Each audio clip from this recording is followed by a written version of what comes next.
Parents who raised jerks. What do you wish you did differently? Story 1.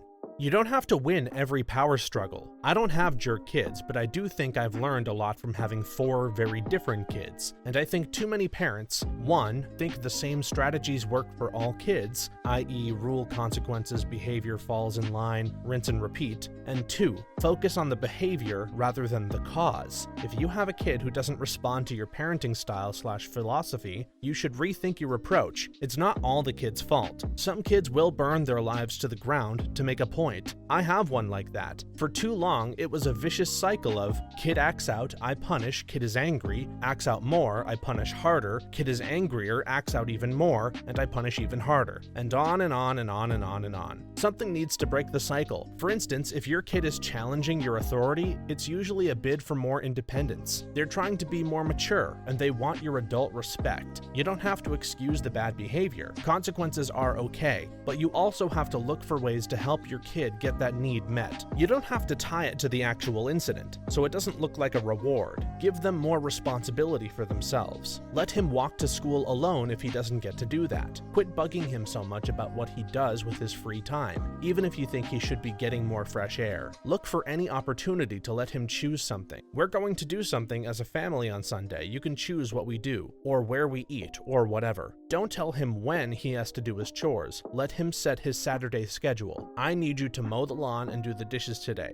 You can do it anytime between now and 6 p.m. If you address the cause of the behavior, it's going to do way more to correct bad behavior, and you'll also get more respect from your kid. If you insist on winning every power struggle, your kid is going to see everything as a fight. I have a son who just turned 5, and I can see all the hallmarks of ADHD, which I have, and most people in my family have. He behaves so much like my younger sister did when she was young, and I found myself going through the cycle mentioned above. Bad behavior, punishment, worse behavior, worse punishment, just like my parents did with my sister. Recently, I've been trying to connect with the person who I was when I was younger, when I wasn't in charge, and my sister would calm down for me and listen to me. It's helping so much. I still need my kid to stop throwing stuff. Makes my blood absolutely boil. But we are making progress. Kids are freaking exhausting, and I hope I don't end up accidentally raising an a-hole. It's okay to correct your kids from time to time, but when you start arguing with them, it's a bit too much. Story 2. Generally speaking, if you try to teach your kid something and not be the example, you might as well not have wasted your time. This also includes admitting to being wrong and apologizing to your kids when you haven't been the best example to them, and understanding that everyone should need to do this at some point because no one is perfect. And raising a child isn't something you can do perfectly. If you present yourself as perfect to your kids and hide all your errors, no matter how smoothly you manage to do it, they will grow up thinking that authority is infallible or purely about power. Mistakes are inexcusable or rare, and vulnerability is something to be ashamed of. Leading by example is great for anything, but when it comes to raising kids, it's vital. Story 3. Not me, but my parents have discussed what they wished they had done differently for my brother in order to prevent him from becoming a violent, homeless, drug-addicted snotball of a person. They wish they had sent him to therapy before the problems ever started, and that they had reacted quicker and sent him sooner when they did. They wish they hadn't yelled so much at all of us, that they had been more patient and forgiving of our mistakes. They wish for a lot. My brother's sister-in-law knew there was something off with her son when he was around 2 or 3. All of the doctors and grandparents were just like, he needs more discipline, etc. That wasn't it. She stuck with it. Turns out he's a sociopath. Luckily, it was caught early enough and they could afford all the psychiatrists, psychologists, group therapy, etc. that he's learned how he's supposed to act in the world. Last I talked to them, he was completely off medication and thriving in school. Had to be homeschooled until around 9 or 10. With respect, parents who get this stuff wrong usually lack the perspective to see how they failed. My wife and I raised very good kids. Her doing more than mine, for sure. The trick, if you can call it that, is really simple. Follow through. Parents who don't deliver on both threats and promises lose their kids' respect and trust. The result is a lot of what you describe, i.e. lots and lots of yelling. I'm saying this as the parent who often didn't do this right, usually because I wasn't paying attention until I got angry. Consequences don't need to be angry. They only need to be swift and certain, and so do the rewards. It's not always too late to take care of your kid's needs. I hope he's doing okay. Story 4. I have one child, the youngest, who I'm starting to worry about. He's tall, athletic, attractive, and very charismatic. I feel like it's a constant battle between teaching him respect and humility and the worship he gets at school. At his age, he's not prepared to deal with all of these peers who want his attention, tell him how great he is, and the girls lining up to talk to him. Yeah, don't we all wish we had this problem as teens? Anyway, it's a struggle. He's gotten cocky and thinks life will just keep on treating him like a king, and maybe it will. He's got the type of personality that makes people want him around, but he needs to treat others with the same respect he expects for himself. Confidence is good, but it needs to be combined with kindness. Our other children are very level-headed and what we feel are good people. I hope we get to properly teach this to our youngest and that he takes it to heart and chooses to be a good person. I'm glad he at least has someone to guide him. You don't want your kid to be the type to peak in high school. Story 5. I wish I knew that some grandparents shouldn't be allowed to have a relationship with a vulnerable, easily manipulated child. I wish I knew it was okay to cut people out of your life. My grandma traumatized me after years of emotional abuse. It wasn't anything extremely toxic, but it doesn't take much to mess with a small kid, especially if they're sensitive like I was. I went super low contact with her in my 20s, and my relationship with my family is a bit strained because I don't trust my parents on an emotional level. I cried and begged them not to leave me alone with my grandma, but they rarely listened. Overall, they're great parents, but it still sucks that happened. So, less advice on how to make your kid less of a jerk and more on how to prevent traumatic experiences. If your kid shows some aversion to a particular family member, ask them why. My mom told me as an adult that she didn't even realize how cruel my grandma had been to me until I gave verbatim quotes as a high schooler. My mom served me up on a platter to my abusive grandmother. It got my grandmother to leave her alone. I stopped talking to my grandmother the day I turned 18, and my mother only gets supervised visits with my kids. We are stopping this bullcrap with me. They all can talk smack because they are speaking the truth. I do keep my kids away. Sorry, not sorry. Just because someone's related by blood doesn't mean they have your best interest at heart. Story 6. In my experience, most jerk kids come from jerk parents. That being said, kids can easily become jerks when they have no consequences for their actions, not just as a toddler, but throughout childhood. This is true, but I noticed when my kids were in elementary school that so many of them had the nicest parents, and yet their kids were utter brats. I did find out later a lot of the parents were in fact jerks, just knew the societal norms to which they were supposed to conform. I grew up with a girl who had extremely kind-hearted parents who left their hometown when she was 3 due to abuse at the hands of one of her preschool teachers. We were in school together from kindergarten to high school, and that girl made the first 10 years of my life a living hell. Her parents never reprimanded her because they wanted to give her everything in the world after her scarring childhood experience. She was an utterly sadistic, spoiled brat, absolutely twisted child, used to say things to me I wouldn't even think to utter now as an adult. From what I know, she's still dealing with the trauma and issues. Seems to have been an alcoholic for a while and is now in recovery. I can't help but wonder how differently her life could have ended up if they'd talked to her about the abuse and treated her like a normal human being. I mean, kids do take on their parents' personalities more than anything, so OP definitely has a point. Story 7. I'm speaking as a teacher, but I've seen wildly different siblings. I think parents need to get a handle on that dynamic. A lot of perfectionist older siblings and younger ones who can't achieve at that level and act out instead of find how they can earn attention. Yep, people need to stop treating kids as carbon copies of their older siblings. And I say this as the eldest child who differs greatly in personality and interests from my younger sibling. It's not fair to anyone, least of all the kid who has to deal with being measured by someone else's standard. Everyone is their own person. Even the twins I've known had different personalities and interests if one cared to observe. Same. I was in high school, senior, when my younger sibling was a freshman. Everyone expected them to be exactly like me when in reality we were polar opposites. Definitely was a very negative influence on them. I can relate to that. I couldn't be more different from my brother. Story 8. I doubt you're going to get good faith answers from parents on this. My parents would tell you, well, my dad died a few years ago, but he believed this when he was alive, that I turned out terribly. I'm married to a guy I love, raising kids who are reasonably well-adjusted and doing a job I like, living in a nice house with friends and hobbies I love. They don't like the way I dress, don't like the way I wear my hair, don't like my friends, don't like the denomination of synagogue I go to, don't like my career path, and are angry that I'm fat and don't dye my hair. My dad dad was particularly put out by the fact that my son has long hair and my daughter likes cosplay. Also, they'll say they did a perfect job at raising me and I'm just a failure. Yeah, most people aren't smart enough to realize they're just projecting their own wants and needs onto their kids. Like, the children are only successful if they fulfill the parents' warped concept of what success is. Happiness is objective, and there's one way to achieve it. Do exactly what I did. People, and especially parents, are terrified when their preconceived notions of how things work are threatened by people taking different routes in life. Getting a parent to admit they made a mistake while raising their kids is rare. That's all I'm gonna say. Story 9.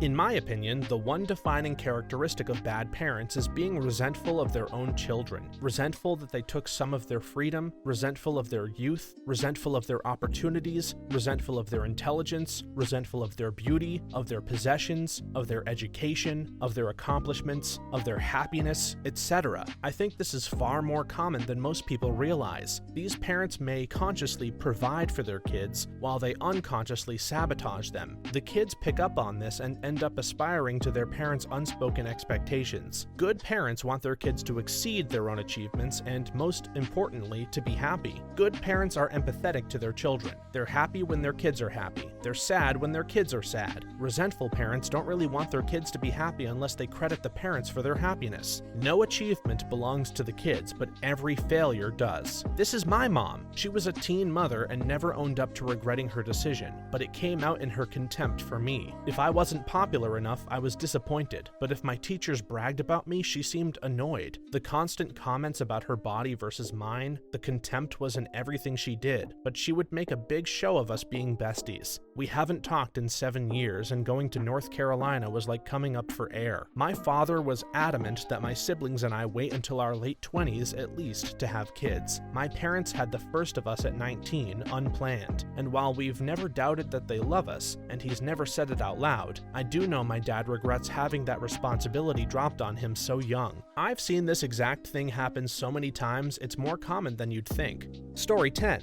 I worked with youth for a while in a poorer rural part of America, and in my anecdotal experience, there are two types of kids that can turn into bad humans. One, they've just had tough lives and no good role models. If you get to know them, you realize they are just normal kids that have never been given the tools, opportunity, or encouragement to act any differently. If no one figures out how to intervene, it becomes a pattern of life for them, and that spirals out of control. Two, kids that never suffer the consequences of their actions. They tend to have really nice caregivers who have a knack for getting their kids out of trouble. When I say they don't suffer consequences, I mean literally. Their parents do their homework, their parents lie to them, and their parents don't ever tell them no. Their caregivers also don't supervise them, but whenever anything happens, they are easily manipulated by their child and take whatever their child says as gospel truth without question. And although the parents don't supervise their children, they seem all too willing to give them everything their child asks for within the confines of their economic class. The caregivers are somehow both emotionally neglectful but also always there to help their child out of a jam, in a way that feels like they want to be manipulated by their child. Kids in the first category will do something bad and you go, how could they be so stupid? When kids in the second category do something bad, your reaction is it's only a matter of time before they kill someone. I knew a lot of young adults that got in trouble with the law, but it was only people from category 2 that got tried for murder and manslaughter. I think there's a third type of kid. They have a great childhood, loving parents, all their needs are met, and they're just psychopaths. My cousin just killed 2 people, and since he had just turned 18, he's being tried as an adult. He was always a disagreeable kid, always angry, even though his family is truly wonderful. The dad is blind and teaches blind children. Mom is a preschool teacher, and they're both just fun, happy, easygoing people that are very respected in their small town. Sometimes people are just wired wrong, and they do terrible things for fun. Yeah, I've seen the third type more times than I'd like to admit.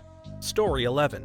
Be very careful who you have kids with. If I could do it all over again, I would have chosen better. They ended up with one responsible parent who was completely overwhelmed trying to do the job of 2 people. My parents. My mom was hyper involved while my dad immediately detached the minute we stopped being cute and started having opinions. I see him doing it to his grandkids now. Mom put us in every event/sport/extracurricular, and dad never attended and often had no idea what we did with our time. Mom pushed us to excel academically, and we often were doing super high-level classes. Dad assumed we were lazy because we were often tired and didn't have jobs. Hard when you have a double class load as a high school freshman. Dad was also pretty verbally abusive, to me at least. Mom knew we had a negative relationship but never pried and never got involved. She didn't/doesn't know how far it went, to be fair, which also sucked. I think my mom would have been an awesome parent if she had an equal partner, but instead we had an absentee and someone too involved in being everything to actually listen to what was going on. Having both parents being involved definitely makes it a lot easier to raise a kid, and it's usually way better for the kid as well. Story 12. We talked to our son about everything under the sun. We had an open forum. We talked extensively about money management, sexuality, dating, how to treat other people, drug use, alcoholism, and its consequences. He and I also watched a ton of documentaries together on all of the above topics. I have a thing for shows like Underground Inc., Drugs Inc., Broken, and miniseries like Dopesick. Once he turned 18, he began to do literally everything we advised against. It's been a hard few years. After losing his GF, losing his job, and spending some time in jail, I think he's starting to listen. He's been doing a very good job lately. We love him and we support him despite how hard it's been. I feel bad even typing this. It's really tough to look back and legitimately say what we could have done differently. What I can say to coming parents is, don't give up on your kid. Do the best you can. You can't control everything. As a 23-year-old ex-addict kid, I just want to say, my parents aren't why I messed up. My parents were extremely loving, extremely supportive, and extremely knowledgeable. I suffered from a mix of trauma in my life from other places, genetic addiction potential, and innate randomly developed mental illness. I just hope you don't blame yourself too much. Sometimes we just mess ourselves up, no matter how present and attentive our parents are. Ultimately, I recovered thanks to them. I wouldn't be here at all if they hadn't housed me while recovering, supported my efforts, and shown me continuous love. Definitely, when your child makes a mistake or even a dozen mistakes, you can't give up on them. Story 13. Not my kid, but a kid I grew up with. His parents were super strict, and this kid was one of the most religious people I've ever met. He was in church pretty much any time the church was open, was a great guy and a really good person, but very odd because of his parents. He was the one always getting made fun of, etc. I found out recently that he was arrested a few months ago on CP charges, which absolutely blows my mind. I never would have thought that coming from him. I don't know, but if maybe his parents weren't so strict and controlling, he would have turned out differently and been a little bit more well-adjusted socially. I grew up in a very conservative area, and that's exactly the truth. A lot of these very religious kids grow up sheltered and controlled, and the minute they get a hint of freedom, they just sort of implode. Like the valedictorian of my high school. Went to college for pre-law, but the minute she was away from home, she got a nose job, became a stripper, and dropped out of college. I think it's pretty natural for kids who were restricted their whole lives to grow up and be reckless. They hold on to every little bit of freedom for dear life. Story 14. My parents are imperfect, but they did a lot of things right. The biggest one that sticks out to me is that they are supportive of things my brother and I like even when they don't understand or like it. They didn't really care for skateboarding, but they spent hundreds of dollars over the years for my brother to enjoy his hobby. They not only helped me get a drum set, but allowed the band to hold practice in our basement and drove us all to our shows. They wanted me to be a lawyer, but they were willing to settle for a line cook. It made a difference in the long run because eventually it helped me realize that I get to make my own choices in life. Nothing is laid out for me. I can do whatever I enjoy, and my parents will be there for me, cheering me on. As a first-time mom to a 1-year-old, admittedly, I have big dreams for him and his future. I am also conscious of the fact that he will probably find his own path in life, one that is not predetermined by me. You have great parents. I can only hope that the way you view your parents is how my son will one day remember me in the future. I don't think many parents realize how even the tiniest bit of support means to kids. Story 15. I guess I'm that jerk. My parents were incredibly strict and controlling, and they didn't even practice or express unconditional love. I had to earn my place with them. My mother is very religious to the point of absurdity. If I ever wanted to express myself in a slightly nonconformist way, it was a huge problem. My father just wanted to watch TV, smoke cigarettes, and be left alone. They made me spend my free time as a teenager working because if my dad had to go to work, so did I. I was incredibly rebellious until about 17 17 when I realized I was at the end and would be free soon. I just put my head down and took their criticism and bullying until I got to walk out their door free. My childhood was pure punishment, and my home was a prison. I left my home and I was like a not well socialized person, and my sense of self was always negative. I used lots of drugs and alcohol and created problems for myself. I had a survivor mindset. I had to do whatever I had to do to survive because I just couldn't go back home. The world really beat me down and put me in my place. I have a lot more humility now. I'm kind of a broke loser, but I work all the time. I don't think I'll ever thrive in a material sense, but getting some peace of mind and perspective has made me appreciate my situation. For what it's worth, I have no children, just to be clear. I think kids need unconditional love from their parents. They should be held accountable for mistakes, but they are humans, and some mercy for their misgivings is required. You should probably do more to culture your kids than just expose them to church and labor. Maybe take them to a museum or something, and you should probably not punish them for having their sense of self and expression. But I'm skeptical that even the most well-intentioned person can break the cycle of misery and working-class drudgery. Having that kind of upbringing is tough. You need to put in at least the bare minimum effort to raise your kid. Story 16.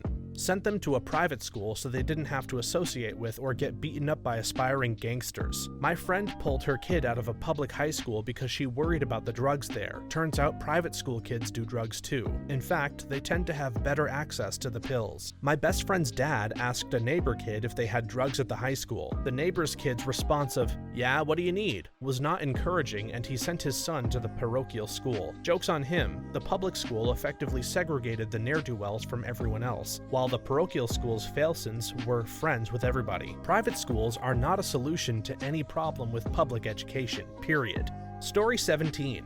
I think this about two of my cousins. My Uncle Ed had a severely strict mother, the type of southern mom that domineered her husband and took no nonsense from her kids, to the extent that all three of her kids were estranged from her for a bit, but two of them, including my Uncle Ed, have been reconnected for decades. My uncle, vowing to never be this strict with his kids, essentially just never disciplined his kids. Whenever Ed and my Aunt Lana had an issue with them, the kids could go to Ed and get out of it because he was kind of a pushover. They grew up to be rude and didn't respect curfews at like age 12. The son always had some sort of issue. My family is very hush-hush about mental health. I think it's ADHD. That led to angry bursts as a kid, and they tried their best with medication, but it kind of mellowed him out into a shell of himself till they found a better med combo. Another thing that may play a role is they're half black, my side, and half white, Ed's side. I won't pretend to know if there was an identity issue growing up, but I was very judgmental of them because they kind of both tried to act ghetto, like they grew up in a tough neighborhood with a hood accent. And I'm like, no, you grew up in one of the most affluent neighborhoods in the state with both parents and a lot of chances. So yeah, last year my mom admitted to me both of my cousins got into drugs and had to go to rehab. Again, knowing my family, they'd freak out at weed, but I think it was that and also opiates. And I'm just shaking my head thinking that this is kind of all on my cousins. You don't need to punish your kids, but you definitely need to instill some sort of authority. Leaving them directionless is not good parenting. Story 18.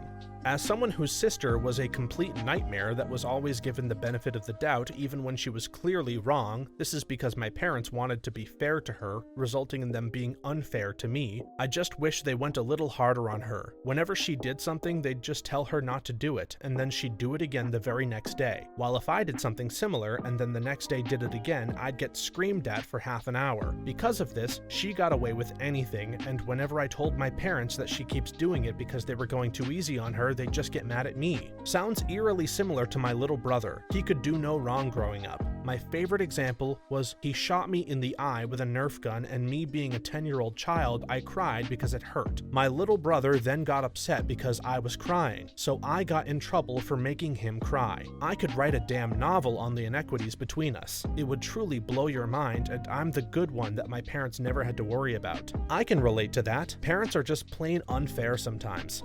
Story 19.